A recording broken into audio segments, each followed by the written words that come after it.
There was something challenging about my conversation with Ben Stein that I couldn't quite put my finger on for a while, but I think now I've got it. I think it has to do with the fact that I'm a trained ethicist. I want to have the ethical debate. And what Ben was pushing me to do is to think of what is standardly a set of ethical debates as a political debate instead.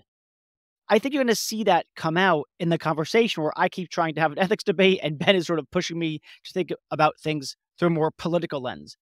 In order to sort of get a grip on what the focus of the conversation is, I want to bring your attention to sort of four thoughts or four claims that I think are really behind what Ben is up to. And I think it'll better help you follow the conversation. So, four claims. Here's the first one.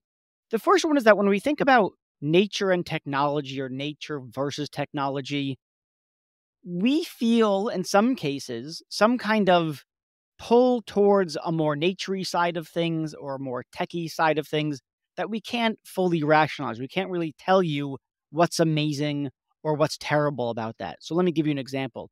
Ben says that he's sort of, in some sense, morally disgusted. He doesn't use the word disgust, but morally repulsed by, maybe that's the same word, morally repulsed by ectogenesis, growing a baby outside a womb. So, it's a technological marvel to be able to grow a baby from embryo to quasi birth. I don't even know what we want to call it, um, in an artificial womb.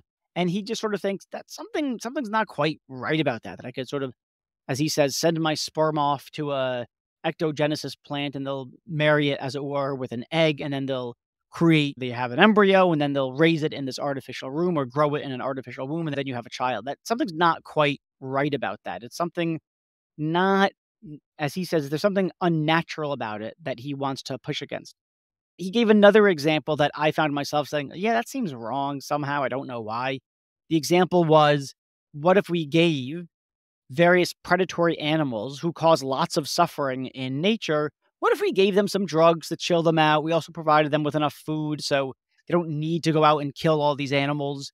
And yes, there's certain logistical problems with this, of course, but putting the logistical problems to the side just seems like, I don't know, I kind of want to say, I don't know that we should fuck with nature like that. That seems somehow wrong. I can't give you a good argument for why I think it's wrong. It just sort of, something seems wrong about that.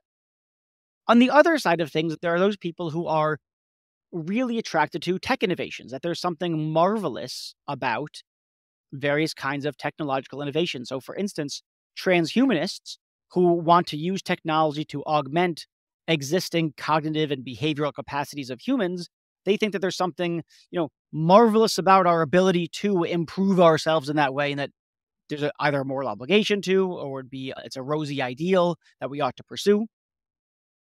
you know, so some people really are, if you like, into tech, and some people are really into nature. And then, of course, there's everything in between. Anyway, all of that is, if you like, thought number one, that we've got these sort of ooh technology or ooh nature sort of feelings that we don't always know how to fully rationalize. That's Ben's, if you like, thought one.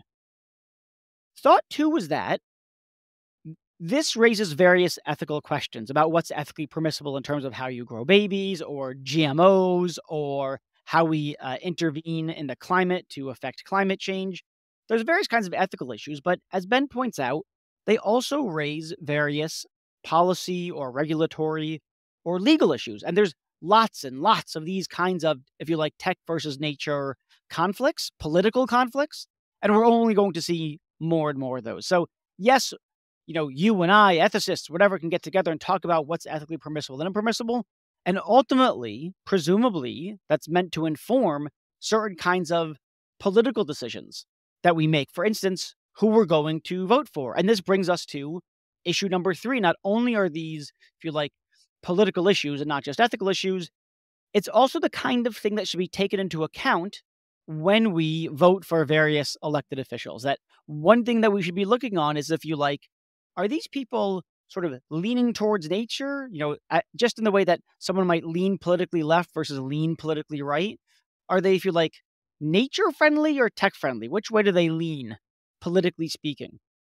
And one reason why it's important that we sort of keep this distinction in mind, so says Ben, is that, and this is the fourth thought, that the, if you like, nature versus tech divide, nature versus tech leanings, doesn't map nicely onto the left-right political distinctions. That you could have some people who are on the left who are sort of more tech leaning versus more nature leaning. You could have people on the right who are more tech leaning versus nature leaning, or vice versa.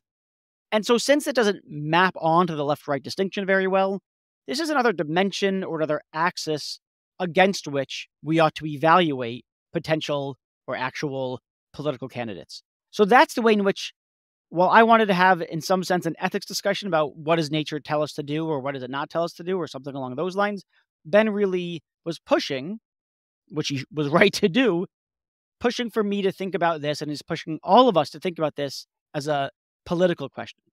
Okay, now that you've got that, I think the conversation should unfold in a way that I think makes a lot of sense. And it's really interesting to think about, yeah, do we need to think about another dimension by which we evaluate political candidates?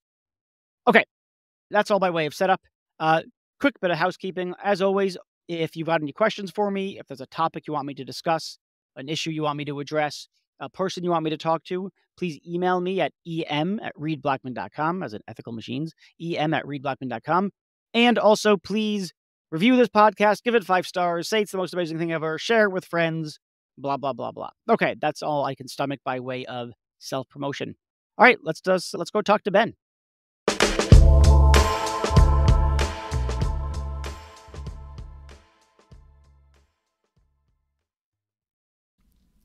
So, Ben, if I understand things correctly, you're really focused on this sort of, one might call it a nature versus technology debate. So tell me, what are some core examples of what you might characterize as a nature versus technology debate? Okay, so a very common one these days is genetically modified crops. You get the sort of organic movement who would say that something being genetically modified, like, a banana being made brighter in color, or like a strawberry being doubled in size, is somehow wrong. There's something wrong about that. Like that strawberry is a moral abomination. Like yeah, that. Exactly. Yeah, the forbidden fruit, you could say. Whereas there's people on the other side who sort of say, well, no, like the fact that we are genetically modifying a fruit, there's nothing intrinsically wrong about that. If anything, it's quite a marvel. It's something that should be respected and admired, the fact that we can double the size of a strawberry, as well as the fact that it will help feed the world. So the opposition isn't, they're not making a kind of empirical claim like this is dangerous, this will cause, people to be unhealthy. Maybe they make that claim, but they seem to be making an additional claim that there's also something ethically suspect about it. Is that right? Yeah, well, I mean, consciously or subconsciously, it seems that when people are surveyed on the issue, it's not just the empirical claim that matters. So they might accept that the strawberry doesn't have health issues. Nonetheless, what they seem to care about when you dig deep is the unnaturalness of the endeavor. Okay, yeah. So that's one example. Good. What's another one? So I mean, like that example is, one. I'm going to sort of twist the dial up now, right? Because that example doesn't really hit many people, especially in our sort of circles. Mm-hmm. Human genetic enhancement. There's lots of... The volume way up. I turned the volume way up, right, exactly, yeah. I mean, I can go higher. Way up, I can go higher. I will go higher. Oh, you can go higher. Good, I want you to go higher, but let's okay. But human genetic enhancement, so, I mean, what if we can tweak our brains to make ourselves, I don't know, smarter, more empathetic? Is there something intrinsically wrong about that? Now, of course, like, Reid, you will tell me that there's all sorts of practical issues with doing this, that, that there might be a fairness problem. Like, a left-winger might say that it might be only the rich who have access to this technology, and that's a problem. Sure, yeah. But beyond that, there's a sort of in-principle objection that we shouldn't tweak our own brains because there's something natural about the human brain that's worth holding on to for its naturalness. Yeah. Mm-hmm. What do you think about that? Right, okay, so I'm getting the flavor of it now. It's sort of like, don't fuck with nature as a moral principle. Yeah. Okay, but now I want to hear, aside from claims about because screwing with nature is going to be dangerous or something along those lines, it's just there's something, I want to say good, I guess they want to say, that something good about something's being natural or from nature, and tampering with it is thereby bad. Okay, I want to get into that deeper, but first I want to hear, how do you turn up the volume on, designer babies or, tweaking one's own, brain? Well, maybe it's But just a personal thing, right? But I think I can, as a philosopher, get into the headspace of thinking that genetic enhancement's okay. But I think something I really struggle with is ectogenesis. So this idea of growing babies outside the womb. hmm, So, you know, I think I can understand how a surrogate mother is a very acceptable and lovely thing that is available to people now in the modern world. But sure. ectogenesis, the idea of growing babies, maybe at scale, maybe I'm sending my sperm off in the post and I'm getting back a baby 9 months later that's never touched a human mother. That's really turning the dial up for me. Mm. And is that similar for similar reasons that don't screw with nature in that way? Well, I don't feel like I can locate my disgust in any Oh, other disgust. way. Okay. Yeah. That yucky feeling, I feel to me is only well explained by the fact that it's unnatural. And it's not well explained by, Yeah. the practicalities of it, which I accept could, Yeah. in principle, be solved. Okay, so I mean, there's so many things that I want to explore now. I guess one, I know that we want to talk about that. What you really focus on is the politics of this all, and I want to understand that politics Mm. angle. But first, maybe you could give some rationale for why I should care about this. Why should I even find this claim remotely plausible? That it's natural, so it's good. I mean, there's all sorts of things that are natural that are bad. Or poison Mm. ivy, to take a sort of low level example. Poison ivy, it's poisonous, no good. It's not intrinsically bad, but it's natural. Cancer, various congenital diseases occur, if you like, naturally. Those are bad things. We should work to prevent them. So I sort of think, I think in all these sort of nature versus technology debates, the three that you've articulated, plus I know that there are others, why is it even a starter to say, well, it's natural or it's from nature or something, and so, we shouldn't screw with it? What's Mm. the appeal to that view? Yeah, I mean, that's a great question. And I think part of me saying that this is a political question is because I would say your question is of the same type as asking a left winger, say, why is equality important? Or asking a libertarian, why is liberty important? It's often the case that we can't rationalize these things. They're sort of deep feelings in Hmm. us, and we don't all agree. And Hmm. that's going to be Okay. the secret sauce of the politics to come. Okay, so yeah, talk to me about that. So, okay, I think I see what you're saying. You're saying something like there are some principles that are sort of like moral bedrock. Yeah. This is what I think. I don't have good reasons for articulating it. It just seems to me so obviously true. So, for instance, let's take a non-nature example. Killing innocent people for fun. It's just wrong. So, yeah. What more do you want? If you don't see that, I'm not sure that I could reason you into agreeing with me. If you're like, no, it's totally fine, it could be for fun, there's no rational discussion to be had here. It's just sort of moral bedrock. And I guess you think that for some people at least, it's natural is to some extent moral bedrock. Is that the idea? That's well explained. Yeah. Okay, so, but then you seem to want to make this other move that I want to understand, which is talking about the politics of such disputes. So the disagreement, conceiving of the disagreement between the pro and con GMO people, or the pro and con human enhancement, or the pro and con, babies in tubes, Mm-hmm. or whatever it is.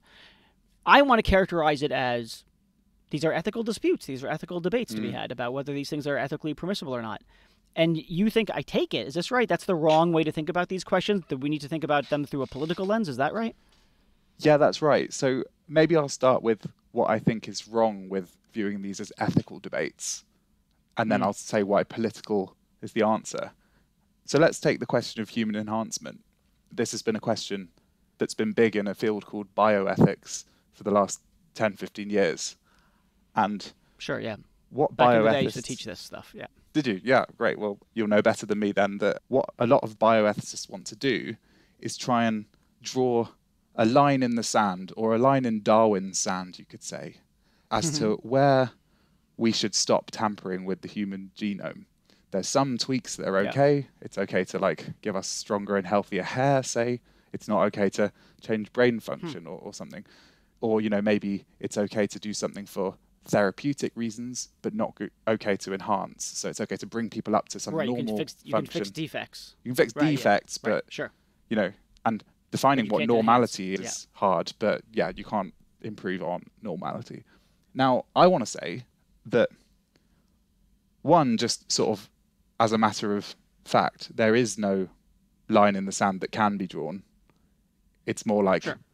a heap that, when does it become a heap? It's grains of sand that, become a Right. heap. Right. Yeah. Yeah.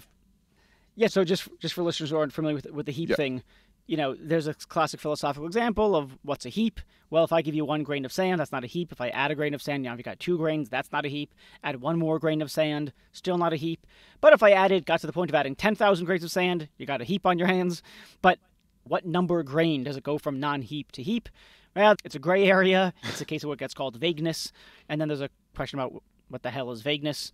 But the general view is there's not some sharp line between something's becoming a heap from being a non-heap of sand, let's say. And so I take it the point here is there's not a clear line between, something like fixing a defect versus providing an enhancement. It's going to be necessarily a kind of gray area. I think that's the point, right? That's exactly the point. Yeah. And so, some ethical theory that tries to argue for why, certain types of genetic modification are okay, and then there's a line and others aren't. I think that's like a fool's errand. I don't think that project will succeed. To figure out which grain of sand is the one that makes it a heap. Yeah. Forget about it. Yeah. Now, if you say what I say, which is that this nature technology question is a political question, it's a question of political value, and what we're having is a debate where we might have different intrinsic preferences to be either more inclined to be pro-nature or more inclined to be pro-technology, and we have the debate with that lens, then, trying to draw that Darwinian line in the sand is sort of equivalent to a left-winger saying there is some rate of taxation that suddenly makes things fair, and under that rate things are unfair. Okay, yeah. It's like that line in the sand. And you would say that's nonsensical. Yeah. Because in fact, what the left wing and right wing would say is we have these broad preferences for more or less economic distribution. And depending on where we are on this spectrum, we could say that full redistribution is desirable, or no redistribution is desirable. And we understand that, people with these different political preferences don't just sort of go to battle on the particular place they draw the line in the sand. It's more of a general overarching debate. I see. So let me see if I got this right. So, all right, look, there's no point at which you add another grain of sand to the pile and it becomes a heap. To the other grains of sand, it becomes a heap. It's sort of a gray area. When we engage in ethical debates about, let's say, whether, tweaking the human body in this way is ethically permissible or not, we're often looking for some sharp line. So it's unlike the grain of sand thing. But one thing that we do is we might think that being untouched by humans has some value to it. And we might think that being very much touched by humans is appropriate or good. Is that right? And so we have to find the right kind of balance between these two values, or is that wrong too? I think I can see, different people might have different dispositions, right? So I think earlier we talked about the nature side. We talked about how people might feel revolted by an excess of technology in their lives, whether that be GM crops or whether that be ectogenesis. But maybe we haven't talked so much about the technology side. Why would I want to see more technology for its own sake? Yeah. So let's talk about that a bit. And then that's like Sure, the other political camp in this. Yeah. But I mean, I kind of want to say the same thing about the tech people that I want to say about the nature people. I want to say about the nature people, you're fetishizing nature or something along those lines. There's instances in which something's being natural is good, but it's not in all cases. There's plenty of counterexamples, like poison ivy as being a very simple one. Technology, of course, there's some really awesome technology, like life-saving technology in healthcare and life sciences. Great. But then there's also useless technology that, who cares about it? It's stupid and maybe it's actually harmful. So I guess I don't see any reason for being a tech head or being a nature head. It just seems both sort of silly to me. Yeah. I mean, do you think it's possible to take that view on other political spectrums as well? Go on. What would that look like? So could I be someone who's just not particularly interested in politics as traditionally conceived? And so I would say I don't really care about the level of redistribution of wealth, whether it goes one way or the other. Well, that would be more opting out of the debate altogether. I don't think I'm trying to opt out of the nature versus tech debate. I'm trying to say that both parties are fetishizing something or other, morally fetishizing something or other. They're just really into it. But it's just false that it's being natural is good. I mean, if you write on a paper, if something is natural, then it is good. That seems clearly subject to various counterexamples, poison ivy being just a sort of silly, obvious one. But I don't know, congenital heart failure, babies with cancer, those things, those are that happens naturally. It also seems really morally shitty. Although there's examples where there's natural beauty, and that's something to be valued, blah, blah, blah. I don't want people destroying, I don't know, some rainforests or mountains that people climb or just view because they're gorgeous and the aesthetic value is intrinsically valuable to be ethically bad, ethically wrong to destroy those things. So, and then on the tech side, again, there's going to be some tech. I actually find it very hard, at least with natural stuff, I could see the appeal of thinking something is intrinsically valuable. Like, look at that landscape. It's absolutely stunning, independently of any use that one has for that landscape, other than, admiring it. With technology, I don't know that there's an analog where I just sort of marvel at a technology independently of its utility. That would seem seems weird. Well, should we go there then, just because maybe that's an important first step to be able to see the technology side. Yeah, a couple of examples. Tell me why. Yeah. Yeah. So, I mean, one that's very a la mode right now is AI, where I think a lot of the excitement and interest in it is, as you use the word, marveling about the technology. And it's a marveling that doesn't come just from a place of thinking about the intrinsic benefit or the instrumental benefits that the technology will give us. It comes from a sense of, wow, like we humans have managed to create this thing that outperforms us in so many ways. That is a feeling of awestruckness. It's a feeling of awestruckness that's sort of similar in some ways to looking at a breathtaking natural landscape.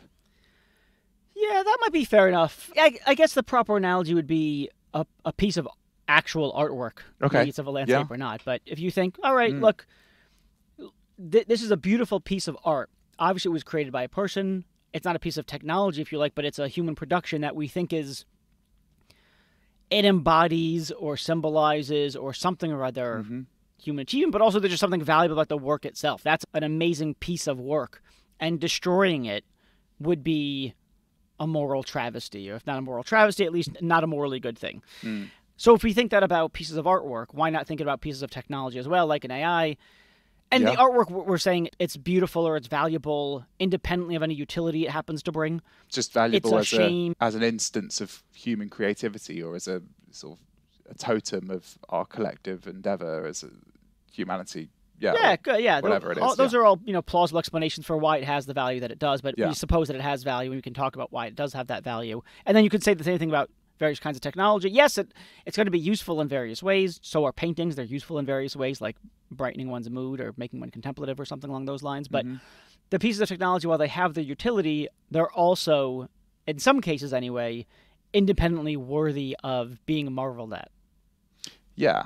And I would say that, like, this is actually quite a strong drive within us, or within at least some section of the population. So if you listen to Peter Thiel talk about transhumanism, he seems to be intrinsically motivated to like push the limits of what humanity, how long humanity can live, like what humanity can do. Lots of the Enlightenment era technologists were sort of intrinsically motivated to achieve technological progress, it seems. And I see. You would characterize these people as extreme. And as you said earlier, like maybe you don't see the intrinsic value in like pushing the envelope of humanity. Equally, you don't seem to be very convinced by the super pro nature side. You're sitting somewhere in the middle at the moment. Is that right? I mean, yeah, I'm going to be a debunker of such people, that they manifest a kind of religiosity towards these things. I do mean that in the pejorative sense in this case, but it's something like, and probably that for these transhumanist people, I don't know if I want to say. I'll just say this. I'm suspicious that there's not some kind of underlying narcissism involved or something along those lines that would explain their marveling. So, well, can we just pause there, actually? Can we just pause there? Because underlying narcissism is a great thought there. And I think, like, you know, maybe like a narcissism of the human species and its impact on the world might be one characterization of the pro-technology movement.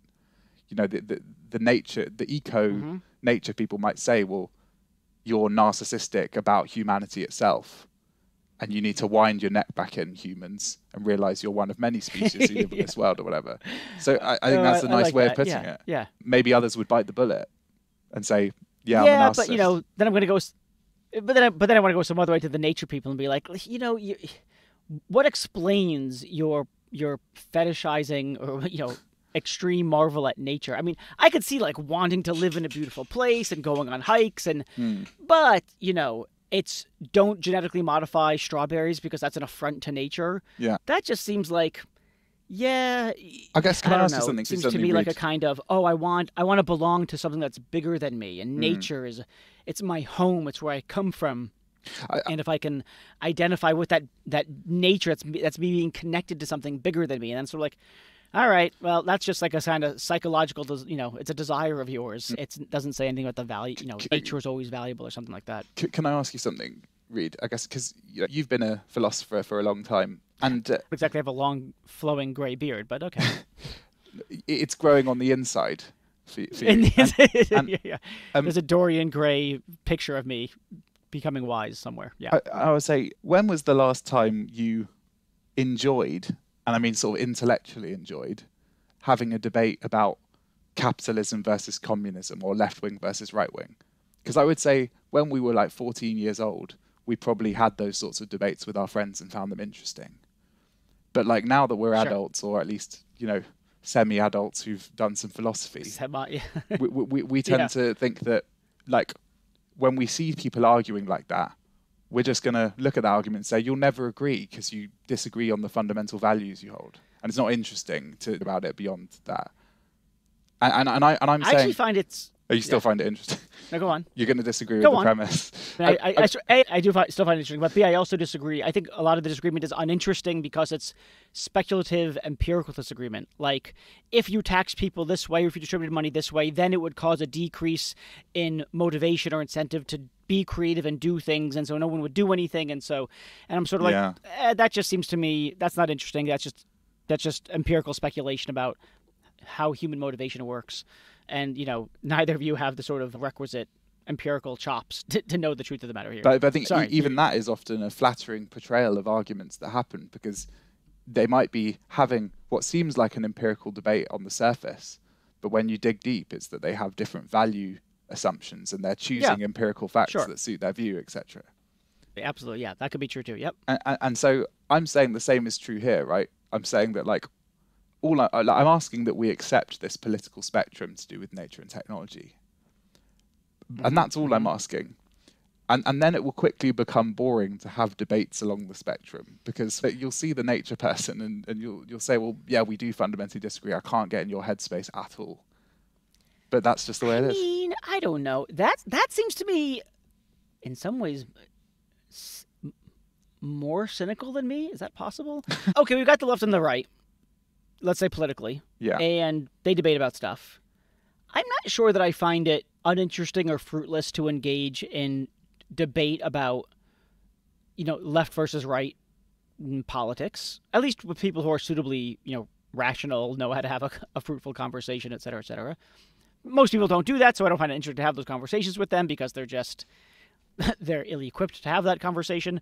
But no, I think people, it's worth having that conversation. Moreover, I think that some people hold far-right positions that I think are just false. And some people hold far-left positions that I think are just false. And so even if I did say the nature versus technology is a political issue, then I would still want to say the same thing that I say about the left and the right. There's going to be some far nature people that I think are nuts. There's going to be some far tech people that I think are nuts. They're just wrong, right? They got false views. And it's interesting to have the debate on the condition that they're suitably equipped to have that discussion in a fruitful way, as opposed to just pounding the table or something like that. Yeah. Yeah. Okay, so then I guess the idea is, so let's suppose I concede. All right, let's think about the nature versus technology debate. Let's conceive of them as political. What does that get us? Why should I care that it be characterized that way? Okay, so like very practically, what it might get us is a shared sense of, in a democratic country, where are we being represented on this spectrum? Let's say we all had, so I feel like, the voting public have this left-right spectrum in mind, and they can hear political speeches or read manifestos and locate themselves relative to some political party and vote accordingly. I see. Ideally, especially as these nature issues become ever more important, we have AI, we have synthetic biology, we have thresholds of nature being ever more challenged at this century. It would be useful in this context to be able to locate our politicians on such a spectrum and vote accordingly and ensure that they're representative. Okay. So let me see if I have this right. So look, we all know about the left and the right. We know where the left stands on various kinds of issues. We know where the right stands on various kinds of issues. If you tell me where a person lands on certain issues, some subset of issues, I might be able to predict reliably where they're going to land on some other issues based on the left-right thing. But then I guess your point is something like there are these nature technology debates that don't map onto the left-right. Exactly. Actually, vaccine stuff might look like this. Maybe is that an example where no vaccines, you might think that they are, they're not natural. And now maybe you don't think, I could see someone saying something like, no vaccines are good because they're not natural and nature is good. They've got think of them as super hippy dippy or something like that, or they're just all in on Earth, on Mother Nature. And then you can also imagine some people who are anti-vaxxers, but they're far right. Maybe it's that it defies God's will or something like that, God's nature, or it's interfering with God as he described the world, and that's more associated with the right. I think that's fair to say. So you might find some agreement on the left and the right on certain nature versus tech issues. And I take it your point is that, well, that means that there's, and since these kinds of debates keep coming up, these nature versus tech debates, you talked about, there's genetic modification of crops, there's genetic modification of people, there's what is it called? What's it called? Babies outside of wombs? Oh, that was ectogenesis. Ectogenesis. But I could give you 100 others, like engineering. Should we spit out some chemical into the sky to reduce global warming? And so, great. Okay, so there's lots of these nature versus tech debates is the point. And thinking of these tech versus nature debates, one, there's a ton of them. Two, they're only growing as technology increases and makes certain kinds of advancements. And three, it's going to shape the world. Like how these debates play out are going to shape the world. Four, how our world gets shaped is at least in part a function of the kinds of people that we have representing us in government, doing what they're doing. And so five, wouldn't it be super helpful if we didn't just evaluate our candidates for government roles from a left-right perspective? Wouldn't it also be helpful if we located them on some nature versus technology spectrum as well? That's the idea. Yeah. So that's benefit one. Yeah. Any challenge to There's that? another one. I thought that one was pretty good. Okay. Any challenge to that? No, it strikes me as vaguely plausible. I mean, what are they going to say? I mean, one thing that I would really hate is, in order for them to identify themselves as being on the nature side versus technology side, is they're just going to occupy really stupid positions because they're going to fetishize nature versus fetishizing technology. Or I'm all about technology. This is a vote for Reed is a vote for technology. And in any dispute between nature and technology, I'm voting with tech. And then the other idiot, vote for Reed because I'm for nature. No matter what technology comes along, no matter what it does, I'm against it. Right? Idiots. Don't vote for Reed in either of those cases. I guess. I mean, I would say that's the same sort of idiocy. Maybe that's not the same sort of idiocy I feel I see in politics all the time. Traditionally conceived. Yeah, maybe that's right. I mean, I don't think people go around saying, do they? Well, I'm they on dress the it left, up no with matter some what, facts. it's a left vote. It's as I was saying Go earlier, on. they would Yeah. dress it up with some facts and some empirical claims, but underneath Hmm. it's a raw preference. Yeah, I guess as a voter, I'd be like, I don't. It's so complicated, or it's gonna be so case specific. Like Mm, when some piece of technology should be, if you like, favored over the cost to nature, or when nature should be favored despite the cost to tech, or more yeah, yeah, specifically, yeah. the So kinds of benefits that advancing tech would confer upon humanity. I'm sort of like, I don't. I'm not a naturist. I'm not a techie. I'm not a techist. mm, I, you know, and I guess given all the counterexamples to both sides, it seems to me weird to plunk oneself down as a techie or a mm. naturey, in a way that doesn't feel odd to plunk oneself down between being on the left or the right. Yeah. So I think you've hit on what I think is the biggest self-criticism I have about this spectrum, which is, and this is where we need to introduce a new bit of philosophical apparatus, if that's okay, this late into the discussion. Let's do it. Philosophers tend to distinguish between intrinsic and extrinsic value. Intrinsic value is the sort we've been talking about. It's that principled idea of something being valuable for its own sake. Nature, valuable for its own sake. Technology may be valuable for its own sake. But then there's this other kind of value, which is extrinsic value, otherwise called instrumental value, which is value as a means to an end. We have all these ends we value. We value certain things, not intrinsically, but as means to other ends. And as it happens, even the naturist will admit, sorry, naturists aren't the people who go naked on beaches, are they? I think I've used the wrong word there. Those are Oh, naturalists. that was a total I minefield think on my that's right. PhD. Yeah, sorry. They're really nudists. They're nudists. Nudists, yeah. So even the nudist naturalist naturist would accept Yeah. that technologies are instrumentally valuable, and Sure. you might be on the environmental side and think that like ecotech is a huge area that we should be investing in, not because Yeah. technology Sure. is intrinsically valuable, but because it's a means to a natural end. And so the instrumental value of technology and of nature, because nature provides us with, food and materials and all that. This introduces noise into into the predictive power of my spectrum. And that noise might rise to the level where if you're in the center like you are, you might think the intrinsic preference for nature or technology is completely swamped by this instrumental value. It doesn't really matter what I think about the naturalness of some activity. I'm going to invest in this technology because it's the only way to save my family's life. Yeah. Right. Yeah. It's just the case that in some cases it's going to be worth trading nature for technology. In other cases, it's going to be worth trading technology for nature. I don't know, I can't predict, you know, what's going to happen, what should happen more often than the other. It's not like it's a quantity thing. It's not like we're trying to, Hmm. okay, if you're going to sacrifice technology for nature 5 times and you have to sacrifice the other 5 times, that would be insane. Hmm. Well, is it So, okay to say to you that this works on a dispositional level? So I could say that an angry man isn't angry all the time, but he just has a disposition sure. to get angry quicker and more often.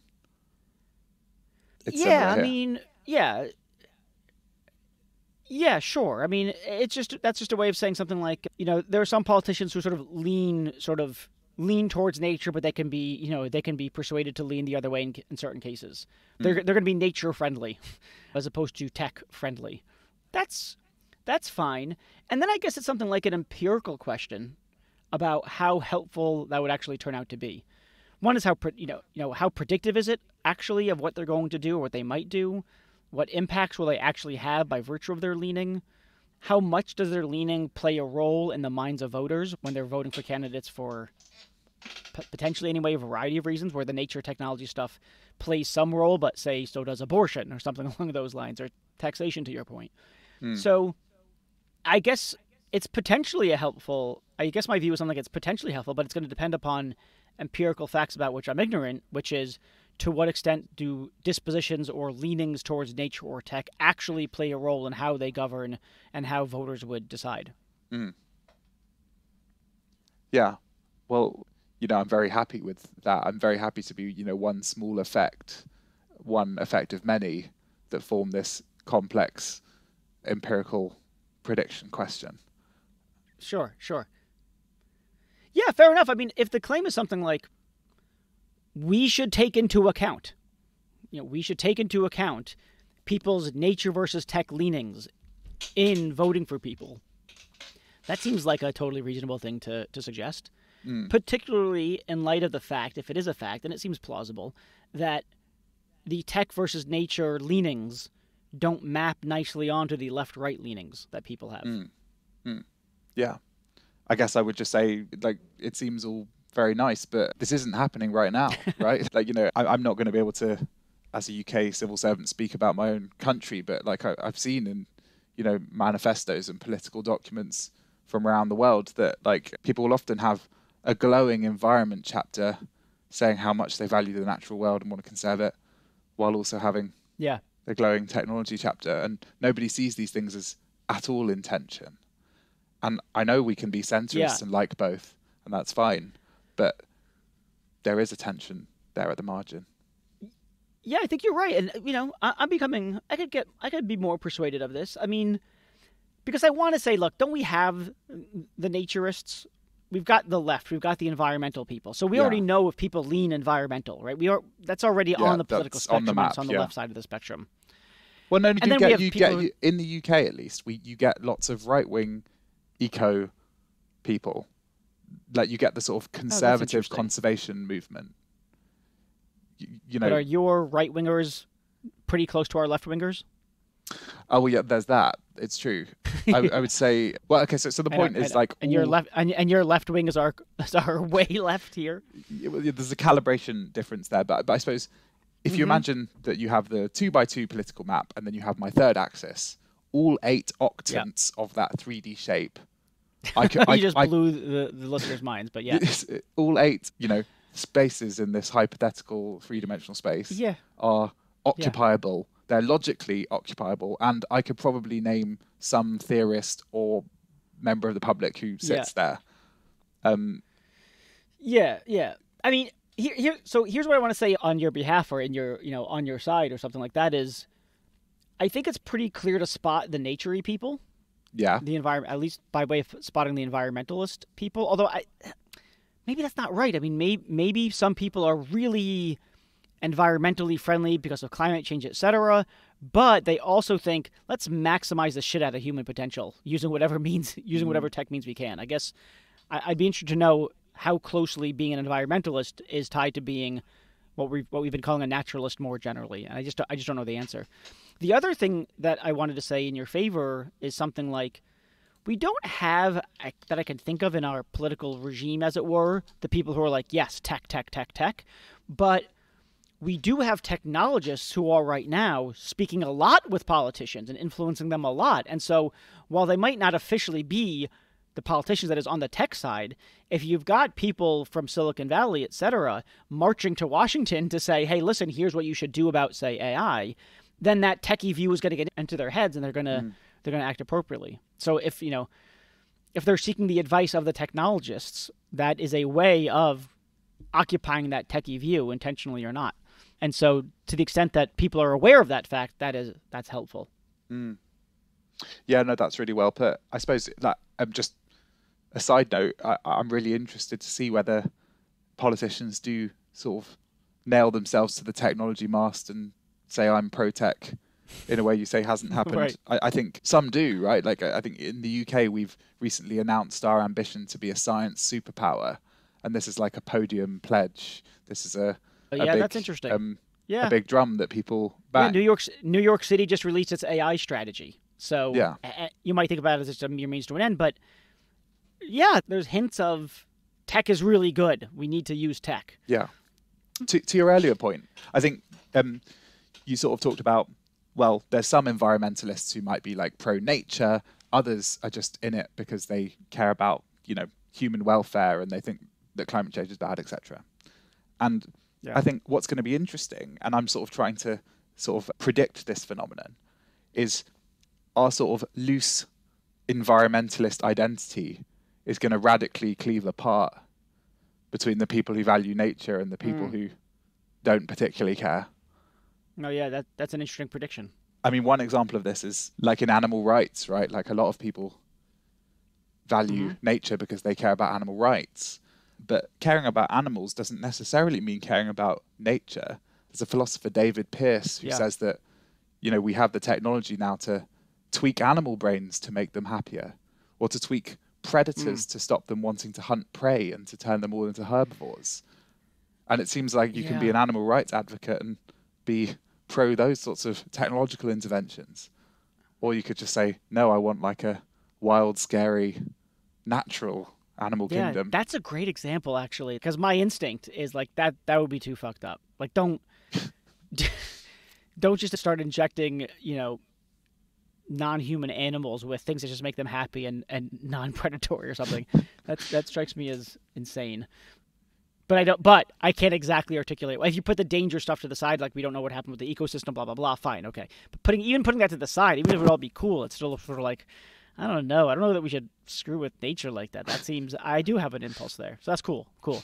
All right, let's end on that note of me being disgusted by something I don't know how to explain it. Yeah, thanks for having me. No, this was really really fun and interesting. Thanks so much, Ben.